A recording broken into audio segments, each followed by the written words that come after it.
Mais au fait, que se passe-t-il vraiment quand on passe l'arme à gauche?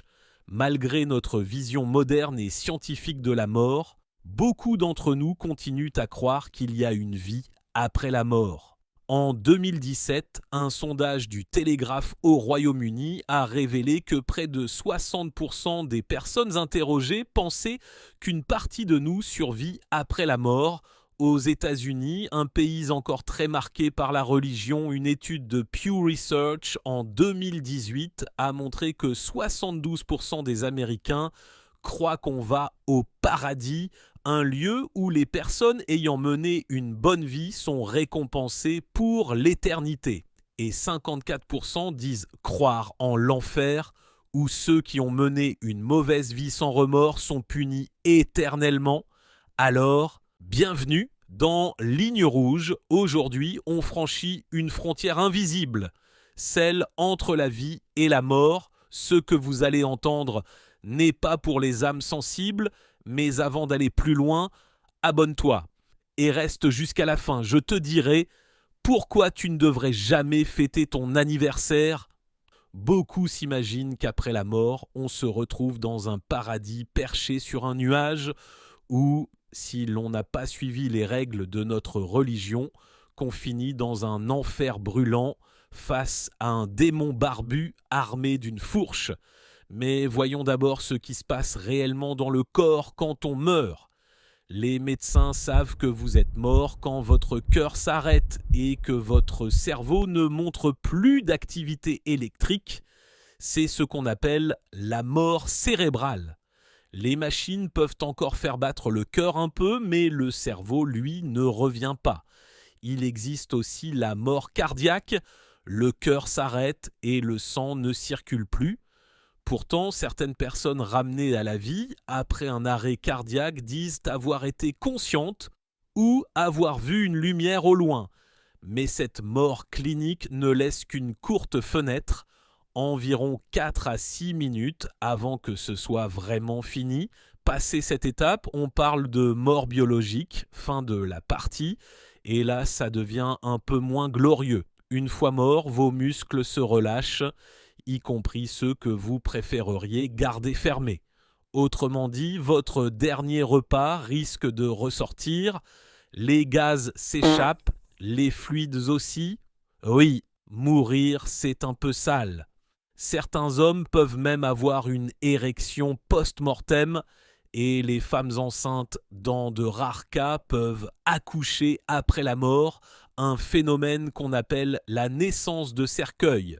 Charmant, n'est-ce pas? Votre corps émettra aussi parfois des sons étranges quand l'air s'échappe, des gémissements, des soupirs. Ce n'est pas votre fantôme, juste de la physique. Puis votre sang se regroupe dans certaines zones. C'est le livor mortis, ces taches violettes qu'on voit parfois à la télévision. Ensuite, votre corps se refroidit, algor mortis, jusqu'à atteindre la température ambiante. Après 2 à 6 heures, il devient rigide, rigor mortis, à cause du calcium qui entre dans les muscles. Puis les cellules se décomposent, les bactéries se multiplient et le processus de putréfaction commence. Votre peau se détache, des cloques apparaissent et l'odeur, on dit que ça ressemble à un mélange d'œufs pourris, d'excréments et de toilettes oubliées depuis 1 mois, multiplié par 1000. Tout ce qui est mou se liquéfie, ne reste peu plus que les os, le cartilage et les cheveux. Enterré, il faut entre 8 et 12 ans pour que vous ne soyez plus qu'un squelette. Et après environ 50 ans, même vos os deviennent poussière, mais la vitesse dépend de nombreux facteurs. Inutile d'en faire la liste, vous avez compris l'idée. Certaines personnes ayant vécu une expérience de mort imminente décrivent une lumière éclatante.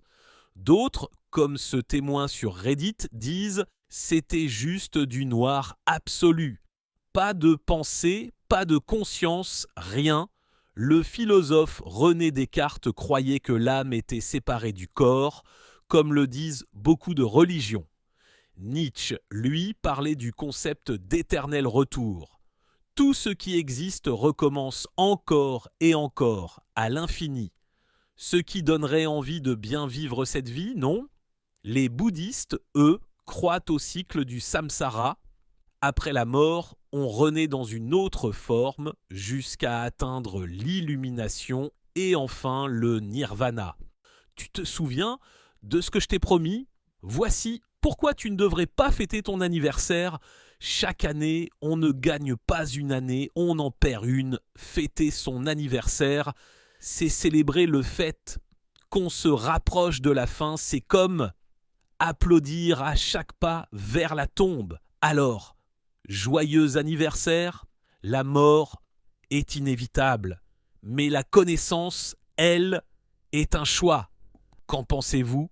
Dites-le dans les commentaires. Et s'il vous plaît, ne mourrez pas tout de suite. Merci d'avoir regardé la vidéo et avant de partir, likez, partagez, abonnez-vous.